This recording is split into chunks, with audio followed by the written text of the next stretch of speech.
जय हिंद। स्वागत है आपका बाबा गणित वाला चैनल पर। बच्चों, तो आज हम करने जा रहे हैं हमारे 5th चैप्टर से आगे के सारे बेसिक्स के क्वेश्चन आंसर, जिसमें मैं इस वीडियो में रिकॉर्ड कर रहा हूँ। ठीक है, तो रात के बज रहे हैं 9:30 और मैं आपके लिए बच्चों ये वीडियो रिकॉर्ड कर रहा हूँ। तो आइए बिना देरी किए स्टार्ट करते हैं। चैप्टर नंबर 5 कौन सा है? Square and square root. ठीक है, तो इन सबके ऑब्जेक्टिव्स हम देखेंगे। सबसे पहला क्या है कि what is the unit digit of the square number of 81। तो बेटा 81 है, तो 81 का यूनिट डिजिट क्या है? 1। और 1 का अगर मैं स्क्वायर करता हूं तो मुझे क्या मिलेगा? 1। तो इसका करेक्ट आंसर क्या होगा बच्चों? आंसर नंबर डी हमारा करेक्ट ऑप्शन हो जाएगा। अगला देखते हैं, unit digit of number 4 and 6, then the unit digit of square number will be अगर कोई नंबर है, मान लो कि 2, 4, 6 और 3, 4, 4, ऐसा कोई सा भी नंबर, एनी नंबर जिसका यूनिट डिजिट 6 है और यूनिट डिजिट 4 है। ठीक है, कोई सा भी नंबर हो सकता है बच्चों, पर जिसका यूनिट डिजिट क्या होना चाहिए? 6 होना चाहिए और 4 होना चाहिए। तो अगर इनका स्क्वायर करूंगा 36 और इसका स्क्वायर करूंगा 16, तो इनके यूनिट डिजिट भी कैसे आएंगे? 6 आएंगे। इसलिए करेक्ट ऑप्शन क्या हो जाएगा? Option number B. सेकंड देखिए कि if perfect square number add on digit number है, तो number of digit square root कितने होंगे? इस फॉर्मूले पे बेस्ड होंगे, n+1 डिवाइडेड बाय 2। ठीक है, अगला करते हैं। देखिए यहां पर क्या है कि the perfect square number lie between 30 and 40। 30 और 40 के बीच में परफेक्ट स्क्वायर कौन है? 36, क्योंकि 36 का स्क्वायर रूट क्या है? 6 है। ठीक है, अगला, at the end of the perfect square the number of zeros will be. भैया अगर कोई भी परफेक्ट स्क्वायर होगा तो उसके नंबर ऑफ जीरोस कैसे होंगे? इवन होंगे। तो यहाँ पर आंसर 5 का ए करेक्ट है। देखिए बच्चों, यहाँ पर दो सेम ऑप्शन दे दिए हैं, तो जब भी सेम ऑप्शन दे तो हमें जो सबसे पहला ऑप्शन है वो चूज करना है। ठीक है, which of the following square is an odd number. Odd number का इनमें से कौन सा स्क्वायर है? ये तो 10 का स्क्वायर, ये 12 का स्क्वायर, और ये किसका स्क्वायर है? 16 का है शायद। तो सी किसका होगा? 15 का। तो सी आंसर करेक्ट हो जाएगा। ठीक है, करते हैं नेक्स्ट क्वेश्चन इसका। तो देखो यहां पर क्या दिया हुआ है हमें, क्वेश्चन नंबर 7। क्वेश्चन नंबर 7 में एक स्क्वायर है और उसकी साइड है 6, तो इसका एरिया निकालना है। तो एरिया क्या हो जाएगा? 6 का स्क्वायर मतलब 36। तो करेक्ट ऑप्शन क्या हो जाएगा बच्चों? Option number D. अब 0.2 है, इसका स्क्वायर करना है, इसका मतलब ये दो बार क्या होना चाहिए? मल्टीप्लाई होना चाहिए। तो इसका कितना आ जाएगा? 0.04। तो करेक्ट ऑप्शन हो जाएगा बी। ठीक है, स्क्वायर ऑफ 12, 12 का स्क्वायर कितना होता है बेटा? 144 होता है। ठीक है, स्क्वायर रूट ऑफ 169 13 का होता है। ठीक है, ये तो डायरेक्ट आपको याद होना चाहिए। अब फिल इन द ब्लैंक्स पे आ जाते हैं। तो देखिए बच्चों, फिल इन द ब्लैंक्स क्या कह रहा है? A whole number which multiply itself. कोई भी नंबर जो खुद से मल्टीप्लाई हो रहा है तो उसका जो प्रोडक्ट है उसको क्या कहेंगे? स्क्वायर कहेंगे। क्या कहेंगे बच्चों? स्क्वायर कहेंगे। दूसरा, square root is a inverse. Inverse, inverse का मतलब होता है बेटा उल्टा। इनवर्स मतलब उल्टा। कैसे? अगर मान लो 6 का स्क्वायर 36 है, तो 36 का रूट क्या होगा? 6 होगा। यही तो पूछा गया है। तो ये कैसा रिलेशन है? Inverse relation. 5 और 6 डिजिट किसी नंबर के स्क्वायर रूट में है तो उसका कितना होगा? 3 डिजिट होगा। ठीक है, स्क्वायर ऑफ नेगेटिव नंबर, किसी नेगेटिव नंबर का स्क्वायर हमेशा कैसा होगा? पॉजिटिव होगा। कैसा होगा? पॉजिटिव होगा। There are integral square of square number, तो कितने होंगे? 2 होंगे। तो मेरे हिसाब से आपको ये 5th चैप्टर के ऑब्जेक्टिव समझ में आ गए होंगे। करते हैं अगला चैप्टर। चलिए बच्चों करते हैं। अब हम chapter number 6 cube and cube root. तो पहला चूज द करेक्ट है, यूनिट डिजिट ऑफ क्यूब 23। 23 के क्यूब का यूनिट डिजिट कितना होगा बेटा? तो करेक्ट ऑप्शन होगा 7। जब हम 23 को 3 बार मल्टीप्लाई करेंगे तो मल्टीप्लाई करने के बाद में जो यूनिट डिजिट आएगा वो कितना आएगा? 7 आएगा। क्यूब रूट, 113 का बेटा क्यूब रूट होता है 11, क्योंकि 11 को अगर मैं 3 बार मल्टीप्लाई करूंगा तो मुझे क्या मिलेगा 1331 मिलेगा।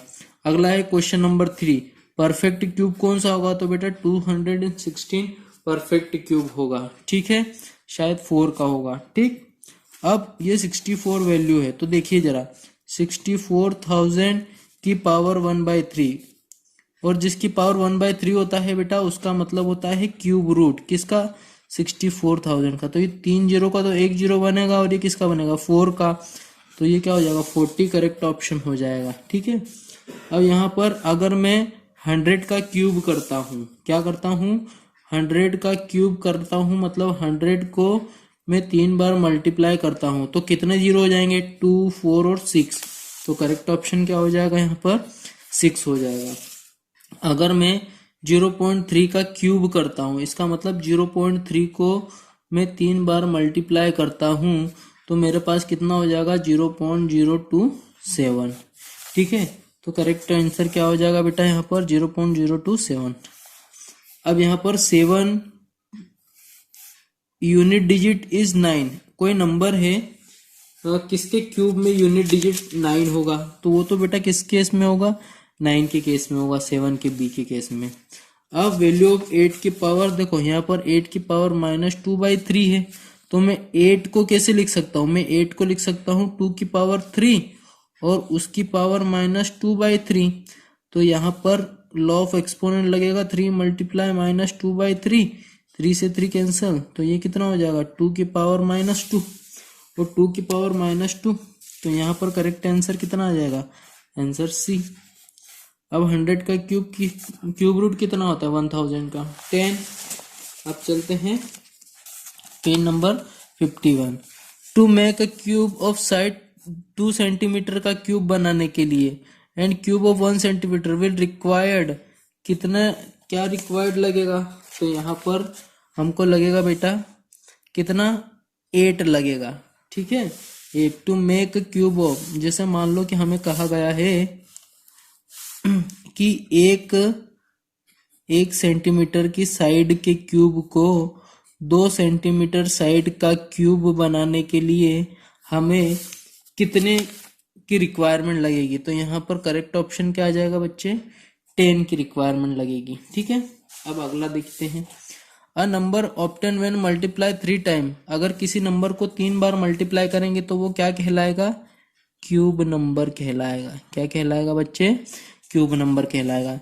इन prime appear 3 time the factor that number perfect cube हो जाएगा। ठीक है, अगर मान लो कि हमारे पास क्या है कोई प्राइम फैक्टर है, जैसे मान लो कि 2 एक प्राइम फैक्टर है और ये 3 का एक पेयर बना देंगे तो इसी को तो कहेंगे परफेक्ट क्यूब नंबर। ठीक है, 11729 इसको कहते हैं Hardy Ramanujan number, Hardy Ramanujan number, और इसको इसलिए कहते हैं क्योंकि इसको 2 नंबर के क्यूब के सम के फॉर्म में लिख सकते हैं इन नंबरों को, इसलिए इसे हार्डी रामानुजन नंबर कहते हैं। अगर मैं किसी इवन नंबर का क्यूब लूंगा तो मुझे इवन नंबर ही मिलेगा, जैसे मैंने 2 का क्यूब लिया तो मुझे क्या मिला 8, 8 कैसा है even number. Cube of negative number always negative, अगर मैं नेगेटिव नंबर का क्यूब लेता हूँ जैसे -2 की पावर 3 का तो मुझे -8 नेगेटिव ही मिलेगा। a की पावर n मल्टीप्लाई b की पावर n, तो a b की पावर m हो जाएगा। ठीक है, तो आई होप आपको ये क्यूब एंड क्यूब रूट वाला पोर्शन समझ में आया। करते हैं अगला क्वेश्चन। चलिए बच्चों करते हैं चैप्टर नंबर 7 कंपेयरिंग क्वांटिटीज। इसके बारे में मैंने डिटेल इंट्रोडक्शन आपको चैप्टर वाइज में दे दिया था, अगर आपको लगे तो वहां से पढ़ लीजिए। यहाँ पर हम मल्टी चॉइस क्वेश्चन करेंगे। तो सबसे पहला है कि अगर कोई नंबर 36 है तो 36 का 15% कितना होगा, तो ये परसेंट हटेगा तो डिवाइड में कितना रहेगा 100 रहेगा। ठीक है, तो यहाँ से 2 8 जा, ठीक है, नंबर इज 36, 15% ऑफ नंबर, मतलब कहने का मतलब है कोई नंबर x है, अगर उसका मैं 15% लगाता हूं तो मुझे मिलता है 36, तो वो नंबर बताना है। तो ये 15 divided by 100 is equal to 36, multiply करो तो x is equal to 36 multiply 100 divided by 15, है ना। तो ये कितना हो जाएगा, 3 1 जा 3, 3 2 जा 6, 3 5 जा 15, 5 1 जा 5, 5 2 जा 10, तो कितना हो जाएगा 240। तो हमारे पास करेक्ट ऑप्शन कितना हो जाएगा बच्चे, ऑप्शन नंबर सी 240। अब अगला क्वेश्चन है कि हमें डिस्काउंट किस पर दिया जाता है। तो मैंने आपको बेसिक में बताया डिस्काउंट मार्क प्राइस पे दिया जाता है ना। अगला क्वेश्चन, अगर मुझे रेशो निकालना हो 35 किलोमीटर का और 25 किलोमीटर का, तो 2 के बाद वाला न्यूमरेटर डिनोमिनेटर हो जाता है। तो 5 7 जा 35, 5 7 जा तो 7:5। तो 7:5 कहाँ पर है, ऑप्शन नंबर डी करेक्ट हो जाएगा। जीएसटी लेविड ऑन, जीएसटी का फुल फॉर्म क्या होता है, गुड्स एंड सर्विस टैक्स। ये किस पे लगता है, ये सप्लाई ऑफ गुड पे लगता है, सप्लाई सर्विस पे लगता है, गुड्स और सर्विस दोनों पे लगता है। इसलिए यहाँ पर हमारा फोर्थ का क्या आ जाएगा, ऑप्शन नंबर डी करेक्ट आ जाएगा, है ना। और 30% ऑफ 400 का 30% कितना होता है, तो परसेंटेज हटेगा तो डिवाइड में 100 तो 120 हो जाएगा। तो यहाँ करेक्ट ऑप्शन कितना होगा बच्चे, 120। अब यहाँ पर लिखा है क्या कि सम ऑफ 4,000 रुपये को 2 साल के लिए 5% पर दिया है, ठीक है। तो इसका कंपाउंड इंटरेस्ट कितना होगा। तो देखो बच्चों, कंपाउंड इंटरेस्ट कैसे निकालेंगे, यहाँ पर amount is equal to P कितना है 4,000, 1 प्लस आर कितना है 5/100⁻²। तो ए इज इक्वल टू कितना हो जाएगा 4,000 मल्टीप्लाई ये 5 2 जा 10 तो 21/20 मल्टीप्लाई 21/20, 2 0 से कैंसिल हो जाएगा बच्चे। ये हो जाएगा 4 10 जा तो ये हो जाएगा 44010, ठीक है। तो ये कितना हो जाएगा, ऑप्शन नंबर सी करेक्ट हो जाएगा, ठीक है। तो बच्चों किसी भी स्थिति में हमें घबराना नहीं है, फॉर्मूलेस मैंने आपको सारी चीजें बताई है, आप उसका यूज करेंगे। और अगर वीडियो अच्छा लग रहा हो तो लाइक शेयर सब्सक्राइब जरूर करें, क्योंकि मैं ये वीडियो 9:30 बजे, अभी 9:45 बजने में है, रात को आपके लिए शूट कर रहा हूँ, ताकि कल आपकी एग्जाम है, परसों सॉरी, तो उससे कोई दिक्कत ना हो, ठीक है। अब अगला है बेटा question number 7, discount on item mark price कितना है बेटा 840, है ना। और उस पर डिस्काउंट कितना दिया गया है 126। तो हमें सेलिंग प्राइस निकालना है।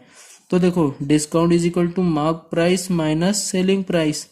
तो डिस्काउंट है 120, मार्क प्राइस कितना है बच्चे 840 माइनस एसपी, इंटरचेंज कर दो 840 plus 126 is equal to SP, कितना हो जाएगा 66966। तो करेक्ट ऑप्शन कितना हो जाएगा 966। सेल टैक्स किस पर दिया जाता है, बिल अमाउंट मल्टीप्लाइड टैक्स, इस पर दिया जाता है, ठीक है। और यहाँ पर अगला 4 times of number is equal to how much percent increase in that number, ठीक है।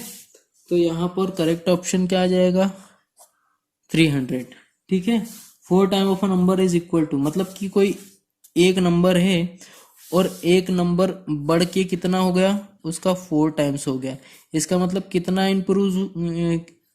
इंक्रीज कितना हुआ 3x, ठीक है। तो यहाँ पर हम क्या लिख सकते हैं कि इस नंबर में कितने का चेंज आया 300% का चेंज आया, ठीक है। कितने परसेंट का चेंज आया बच्चे 300% का चेंज आया। क्यों, कैसे, क्योंकि देखो बच्चे ओरिजिनल नंबर था x और चेंज कितना हुआ 3x, मल्टीप्लाई करेंगे 100, x से x कैंसिल तो बचा कितना 300%, ठीक है। आई होप आपको समझ में आ गया होगा। Compound interest on first year तो बेटा इक्वल रहेगा, कहने का मतलब ये है कि अगर मान लो कि पहले ईयर जो सिंपल इंटरेस्ट है वो किसके बराबर होता है कंपाउंड इंटरेस्ट, या कंपाउंड इंटरेस्ट भी किसके बराबर होता है सिंपल इंटरेस्ट के बराबर होता है। पहले साल का तो जो कंपाउंड इंटरेस्ट होगा वो किसके बराबर होगा सिंपल इंटरेस्ट के बराबर होगा, ये हमें कहा गया है, ठीक है। सॉरी। अब करते हैं फिल इन द ब्लैंक्स। देखो, percentage is a fraction whose denominator is 100। मतलब परसेंटेज एक ऐसा नंबर है जिसका डिनोमिनेटर 100 होता है। तो जिस नंबर जो न्यूमरेटर में होता है, जैसे 4 न्यूमरेटर में हुआ तो इसे कहेंगे 4%। तो ये हो जाएगा परसेंट नंबर। ये क्या हो जाएगा बच्चे? Percent number. जो न्यूमरेटर में होता है वो परसेंट नंबर होता है। क्या होता है? याद रखना कि अगर डिनोमिनेटर में 100 है और न्यूमरेटर में कोई नंबर है, तो जो न्यूमरेटर का नंबर होता है ये परसेंट नंबर होता है। क्या होता है? परसेंट नंबर होता है। जैसे मैंने लिखा 2/100, तो ये क्या हो जाएगा? 2%। मैंने लिखा 25/100, तो ये क्या हो जाएगा? 25%। मेरे हिसाब से आपको ये चीजें समझ में आ गई होगी। ठीक है। अब अगर मैं कोई भी चीज बेच रहा हूं तो सरकार उस पर टैक्स लगाएगी। ठीक है, तो कौन सा टैक्स लगाएगी? Sale tax. बेचने पर लगता है सेल टैक्स। ठीक है। Over period of time the principal together with interest the sum is called amount. मतलब कहने का मतलब कि अगर मैंने प्रिंसिपल पी दिया, मतलब कुछ पैसे दिए, और उस पर लगा ब्याज, सिंपल इंटरेस्ट, तो वो दोनों मिलके किसके बराबर हो जाएंगे? अमाउंट के बराबर हो जाएंगे। किसके बराबर हो जाएंगे बच्चे? अमाउंट। तो यहाँ पर करेक्ट ऑप्शन क्या हो जाएगा? Is called amount. ठीक है। अगला, आफ्टर अलाउइंग डिस्काउंट 20%। तो मैंने एक चीज आपको बताई थी कि डिस्काउंट बेटा किस पर दिया जाता है? डिस्काउंट हमेशा दिया जाता है मार्क पर। तो डिस्काउंट परसेंट कितना हो गया? 20%। ठीक है, 20% discount in selling price of item mark 100। The selling price of item mark 100 will be. हमको क्या निकालना है बेटा? सेलिंग प्राइस निकालना है। उसका मार्क प्राइस कितना है?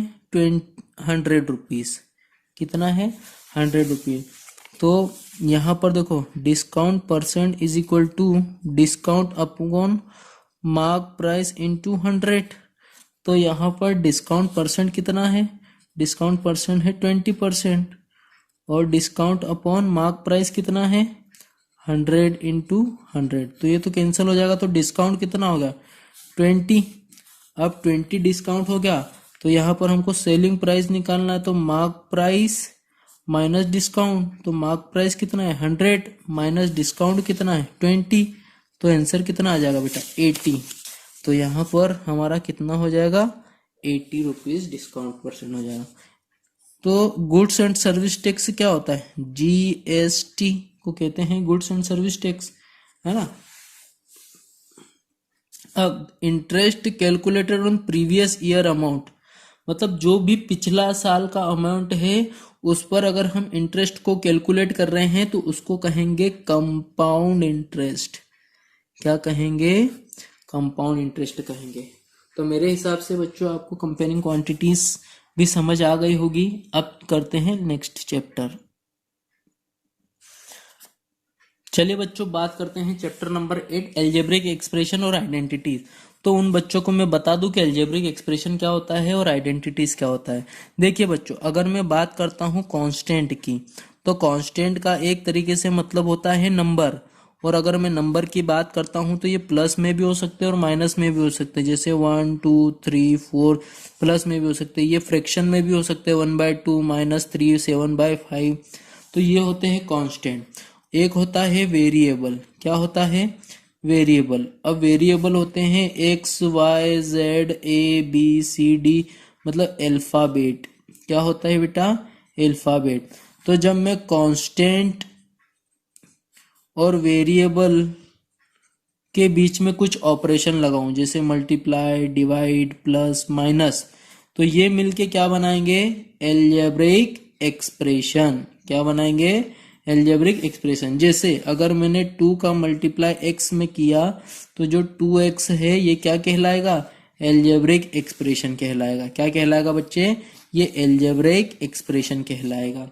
ठीक है। अगर मैंने कहा कि 3xyz, तो ये भी पूरा क्या हुआ? Algebraic expression. अगर मैंने लिखा -7/3 x² y² z², ये भी क्या हुआ? एल्जेब्रिक एक्सप्रेशन हुआ। ठीक है, अब अगर मान लो कि ये अभी आपको एक टर्म दिख रही है, इसलिए इसे कहते हैं मोनोमियल। मोनो का मतलब होता है सिंगल, क्या होता है, सिंगल। और बाइनो का मतलब होता है टू, डबल। तो अगर मैंने लिखा 2xy प्लस 3 तो ये हो जाएगा बाइनोमियल, क्योंकि इसमें प्लस आ गया, या प्लस की जगह माइनस भी आ सकता है। ठीक है, और ट्राइनोमियल का मतलब हो जाएगा जिसमें 3 टर्म हो, जैसे 7x² प्लस 4x प्लस 3, तो ये 3 टर्म, ये ट्राइनोमियल हो गया। ठीक है, तो अब बात आती है कि यहाँ पर देखिए सबसे पहला क्वेश्चन है कि प्रोडक्ट ऑफ मोनोमियल और बाइनोमियल, जब मोनोमियल सिंगल टर्म और डबल टर्म का मल्टीप्लाई करेंगे तो क्या मिलेगा, बाइनोमियल ही मिलेगा मुझे। ठीक है, अगला प्रोडक्ट ऑफ पेयर, अगर मैं -4p का प्रोडक्ट मतलब मल्टीप्लाई करता हूँ 7p से तो कितना आता है, 7 4 जा 28p, p का स्क्वायर, तो -28p का स्क्वायर, मतलब ऑप्शन सी करेक्ट। अब इसका मुझे मल्टीप्लाई निकालना है, तो 2 2 जा 4, 4 2 जा 8, 8 3 जा 24। ठीक है, तो 24 कहीं दिख रहा है, हाँ अकेले में ही दिख रहा है, मतलब यही करेक्ट होगा। ठीक है, वरना ए तो 3 बार ए है तो ए की पावर 3, बी 2 है तो बी की पावर 2, तो देखो यहाँ करेक्ट ऑप्शन है। ठीक है, वैल्यू ऑफ ए बी और ए माइनस बी, इसकी वैल्यू क्या होगी, इसका मल्टीप्लाई इसमें करो, A B multiply A minus A B multiply B, तो A square B minus A B का स्क्वायर, तो जहां दिख रहा है ये करेक्ट होगा, A square B A B का स्क्वायर, सी करेक्ट है, डी करेक्ट है। एक रेक्टेंगल है भैया, ये रेक्टेंगल है, इसकी लेंथ कितनी दी हुई है, इसकी लेंथ है 4xy, इसकी विड्थ कितनी दी है, इसकी विड्थ दी हुई है 6y², इसका एरिया निकालना है तो 6 चौका 24, 24xy का क्यूब ये आएगा। ठीक है, तो ऑप्शन सी करेक्ट हो जाएगा। अब एक क्यूबॉइड है, क्यूबॉइड क्या है, ये रहा क्यूबॉइड। ठीक है, ये लेंथ, ये विड्थ और ये हाइट तीनों दी हुई है, कितनी है बच्चे, तीनों, एक है 2p 4q और 8r, इसका वॉल्यूम निकालने को कहेगा, है ना, तो वॉल्यूम निकालना है तो तीनों को मल्टीप्लाई कर दो, 2 4 जा 8, 8 8 जा 64 pqr, तो 64 pqr कहाँ पर है, ये रहा, तो ये करेक्ट आंसर हो जाएगा। ठीक है, अब बारी आती है किसकी, distance of school from Tanishq. ठीक है, तनिष्क की उसके घर से दूरी कितनी है ना, डिस्टेंस कितनी है, x + 8। ठीक है, देन हाउ मच डिस्टेंस है कवर्ड कमिंग एंड गोइंग, मतलब आने और जाने में कितना उसको डिस्टेंस कवर करना पड़ेगा। तो भैया देखो डिस्टेंस 8 है, मल्टीप्लाई 2 कर दो, जाने का ये भी इतना, आने का भी इतना, तो 2x + 16 हो जाएगा, तो करेक्ट ऑप्शन कितना हो जाएगा, बी। प्रोडक्ट निकालना है x - 4 2x + 3 का, तो प्रोडक्ट कैसे निकालेंगे, इसके दो टुकड़े होंगे, एक तो x का और एक -x का, तो एक बार x का मल्टीप्लाई किस में करेंगे, 2x + 3 में, और -4 का मल्टीप्लाई करेंगे 2x + 3 में, तो कितना हो जाएगा, 2x² + 6x minus 8x minus का 12, तो कितना हो जाएगा 2x² - 2x - 12। ठीक है, तो यहाँ पर देखो, यहाँ पर करेक्ट ऑप्शन क्या है, अच्छा यहाँ 3 आएगा बेटा, 3, तो ये हो जाएगा 5x, तो हमारा कौन सा ऑप्शन करेक्ट हो जाएगा, पहला ऑप्शन करेक्ट हो जाएगा। ठीक है, अब अगला देखो, यहाँ पर हमें कहा गया है कि एक वायर का टुकड़ा है और उसकी लेंथ कितनी है टोटल, 3x - 4 मीटर, और उसको कट किया गया है 7x - 4, तो बताओ बचा हुआ कितना है। ठीक है, तो यहाँ पर देखो टोटल 7x - 4 इतना वायर था, उसमें से माइनस कर दिया 3x - 4, तो कितना बचा, तो ये तो हो जाएगा 4x, तो 4x ही बचेगा। ठीक है, ऑप्शन डी क्या हो जाएगा, 9th का करेक्ट हो जाएगा। ठीक है बेटा, अब यहाँ पर देखिए, यहाँ पर हमें क्या कहा गया है, a² + a + a, प्लस 5 और ए की वैल्यू हमें क्या रखना है, 1 रखना है, बस जहां जहां है वहां रख दो। 1 का स्क्वायर प्लस 1 प्लस 1 प्लस 5, तो कितना हो जाएगा, ये हो जाएगा 3 प्लस 5 मतलब 8 हो जाएगा। ठीक है, तो करेक्ट ऑप्शन क्या हो जाएगा यहाँ पर, ऑप्शन नंबर डी 8। ठीक है, तो अगर वीडियो आपको अच्छा लग रहा तो प्लीज लाइक शेयर सब्सक्राइब जरूर करें। करते हैं next question, fill in the blanks. बच्चों फिल इन द ब्लैंक्स में क्या है, the volume of rectangular box given by length width and height, है ना। तो L into b into h, ठीक है, हमको इसी तरीके से एल बी एच दिया है। तो एल बी एच क्या है, एक तरीके से इसका आ जाएगा प्रोडक्ट। क्या आ जाएगा बच्चे, एल बी एच प्रोडक्ट आ जाएगा। तो यहाँ क्या लिखेंगे, the given by the product of length width और हाइट। ठीक है, तीनों का प्रोडक्ट आएगा। अब यहाँ पर देखो प्रोडक्ट ऑफ, प्रोडक्ट का मतलब होता है मल्टीप्लाई। ठीक है, तो इन दोनों का मल्टीप्लाई कितना होगा, जरा यहाँ समझ लेते हैं, कैसे समझेंगे। देखो हमारे पास क्या है, 2/3 x y multiply -9/10 x square y square.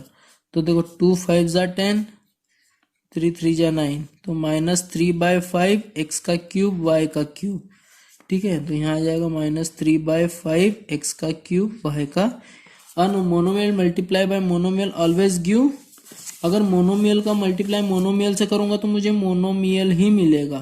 ठीक है, क्या मिलेगा बच्चे, मोनोमियल ही मिलेगा। अब देखो अगर मैं इसको 0 से मल्टीप्लाई करता हूं तो मुझे क्या मिलेगा, 0 ही मिलेगा। भैया तुम 0 का मल्टीप्लाई किसी में भी कर दो, आप लोगों को क्या मिलेगा, 0 मिलेगा। Length and breadth of rectangle, अगर किसी की लेंथ 3x है और 5x, तो इसका एरिया कितना होगा, इसका एरिया होगा 15xy। ठीक है, अब यहाँ पर देखो माइनस का a की पावर 6 हो जाएगा इसका आंसर। तो आई होप आपको ये चीजें समझ में आ गई होगी। अगर वीडियो अच्छा लगा तो सब्सक्राइब जरूर करना, क्योंकि अब आप 8th जैसे ही पास करोगे तो 9th में हम इसका फुल सिलेबस कोर्स डालेंगे। ठीक है, तो बने रहिए बाबा गणितों चैनल पर और करते हैं इसका नेक्स्ट चैप्टर। चलिए बच्चों, अब हम करते हैं चैप्टर 9 मेंसुरेशन। ठीक है, उसमें पहला क्वेश्चन ये है कि मेरे पास एक क्यूब है, ठीक है, और क्यूब की साइड मान लो x है, पर इस क्यूब की साइड को 10 गुना कर दिया जाए तो इसका वॉल्यूम कितने गुना बढ़ जाएगा, तो इसका वॉल्यूम बन जाएगा 1000 टाइम्स बढ़ जाएगा। क्यों, क्योंकि length into width into height तीनों बढ़ेगी तो कितने टाइम बनेगा, 1000, तो इट्स वॉल्यूम विल इंक्रीज 1000 गुना बढ़ जाएगा। ठीक है, अगर मेरे पास एक क्यूब है और क्यूब की साइड 4 सेंटीमीटर है तो 4 का क्यूब होता है 64, तो इसका वॉल्यूम कितना हो जाएगा, 64 का क्यूब। अगर मेरे पास 2 क्यूब है, ठीक है, जैसे मान लो कि एक क्यूब है और इसकी साइड है 2 सेंटीमीटर। अब इससे मैं क्यूबॉइड बनाता हूं, पास पास में रख के एक क्यूब ये रखा और इसके पास ये क्यूब रखा, तो बताओ कि इसकी लेंथ विड्थ हाइट में क्या फर्क आएगा। तो देखो लेंथ तो 4 सेंटीमीटर हो जाएगी क्योंकि दो दो पास में आएंगे, हाइट भी 2 रहेगी और विड्थ भी 2 सेंटीमीटर रहेगी। तो 4 2 2 कहीं दिख रहा है, 4 2 2, ठीक है, 4 2 2 दिख रहा है, इसका मतलब सी का 3 करेक्ट होगा, 3 का सी करेक्ट होगा। Surface area of cube with L side, अगर सरफेस एरिया निकालना हो तो कितना आ जाएगा, क्यूब का 6l स्क्वायर होगा। फॉर्मूला ये मैंने आपको बता दिया था चैप्टर वाइज जब पढ़ाया था तब। Length of diagonals of rhombus, अगर डायगोनल की लेंथ 30 और 16 है तो एरिया कितना होगा, तो एरिया होगा बेटा 240 इसका क्या हो जाएगा, एरिया हो जाएगा, क्योंकि रोम्बस के एरिया का फॉर्मूला क्या होता है 1/2 डायगोनल 1 डायगोनल 2, तो 30 इंटू 1/2 इंटू 16, 2 8 जा 16 और ये हो जाएगा 240 सेंटीमीटर का स्क्वायर। ठीक है, surface area of cuboid, cuboid का सरफेस एरिया कितना होता है जब उसकी साइड बी हो, तो जब उसकी साइड बी हो जाएगी तो उसका सरफेस एरिया कितना होगा, 6b का स्क्वायर। कितना होगा बच्चे, 6b का स्क्वायर। कोई दिक्कत किसी को? आगे चलते हैं। अब यहाँ पर देखो, अगर क्यूबॉइडल टैंक उसकी कोई लीड नहीं है, ठीक है, लेंथ 1 है, विड्थ 1 है और डेप्थ 2, तो सरफेस एरिया ऑफ टैंक कितना होगा? तो सरफेस एरिया इसका हो जाएगा 9 सेंटीमीटर का स्क्वायर। ठीक है बच्चे, बात समझ में आ रही है? इसमें भी हम सिंपली फॉर्मूला लगाएंगे और फॉर्मूले में वैल्यू पुट कर देंगे। ठीक है, length width height of cuboid, अगर क्यूबॉइड है और उसकी लेंथ है 8 सेंटीमीटर, विड्थ है 3 सेंटीमीटर और हाइट है 2 सेंटीमीटर, तो इसका वॉल्यूम क्या हो जाएगा? तो 8 × 3 × 2, तो 3 2 जा 6, 48। तो कहीं दिख रहा है 48 सेंटीमीटर का क्यूब। अब 1 क्यूब मिलीमीटर किसके बराबर होता है? तो 1 क्यूब मिलीमीटर बराबर होता है बेटा 0.001 सेंटीमीटर के क्यूबिक। क्योंकि देखो 1 सेंटीमीटर में तो 10 mm होंगे मिलीमीटर, ठीक है, और क्यूबिक मिलीमीटर, तो क्यूबिक मिलीमीटर का मतलब होता है इसका क्यूब कर देना। ठीक है, तो इसका क्यूब कर देंगे तो 1 सेंटीमीटर बराबर हो जाएगा 1000 मिलीमीटर का क्यूब, और इसको डिवाइड में पहुंचा देंगे तो 1 divided by 1000 is equal to 1 millimetre cube. तो जब पॉइंट लगाएंगे तो कितना आ जाएगा? 0.001 बराबर 1 मिलीमीटर क्यूब। तो हमारा करेक्ट ऑप्शन हो जाएगा option number c, lateral surface area of cube. बच्चों, जब लेटरल सरफेस एरिया की बात होती है तो क्यूब का टॉप और बॉटम हटा देते हैं तो आता है 4a का स्क्वायर, और इसकी अभी साइड कितनी है? 4 का स्क्वायर, तो कितना हो जाएगा? 64। तो यहाँ पर आंसर कितना आ जाएगा बच्चे? 64 इसका करेक्ट ऑप्शन आ जाएगा। ठीक है, अब यहाँ देखो lateral surface area cuboid is, lateral surface area cuboid का क्या होता है? L+B × H, ये लेटरल सरफेस। और लेटरल कहते किसको है? जिसमें टॉप और बॉटम रिमूव हो। ठीक है, जिसमें टॉप और बॉटम कैसा हो बच्चे? रिमूव। तो यहां लिखेंगे द सॉलिड और सम ऑफ एरिया ऑफ फेसेस, तो सरफेस एरिया। ठीक है, यहां पर क्या आएगा? Surface area. सिलेंडर का बेस, तो सिलेंडर का वॉल्यूम होता है πr² H। बच्चों, ये मैंने डिटेल में आपको पढ़ाया है चैप्टर वाइज सॉल्यूशन में। The space that 3 dimension solid occupies called is volume. वो 3 डायमेंशन स्पेस जो सॉलिड ऑक्यूपाई करता है, घेरता है। Amount of thing filled in water vessel is its capacity. जितनी भी थिंग्स होती है उसकी जिसको अमाउंट से हम क्या कर सकते हैं? होल्ड कर सकते हैं, वो क्या कहलाती है? कैपेसिटी कहलाती है। 6 एरिया ऑफ सिलेंडर क्या होता है? 2πr/h+r। वैसे तो ये टोटल सरफेस एरिया होता है। ठीक है बच्चों, तो मेरे हिसाब से आपको ये मेंसुरेशन भी समझ में आ गया है। अब इसके बाद अगले वीडियो में हम इसके बाद के चैप्टर कंप्लीट कर देंगे। तब तक के लिए वीडियो अच्छा लगा तो जय हिंद, और आपको ऑल द बेस्ट एग्जाम के लिए। ठीक है।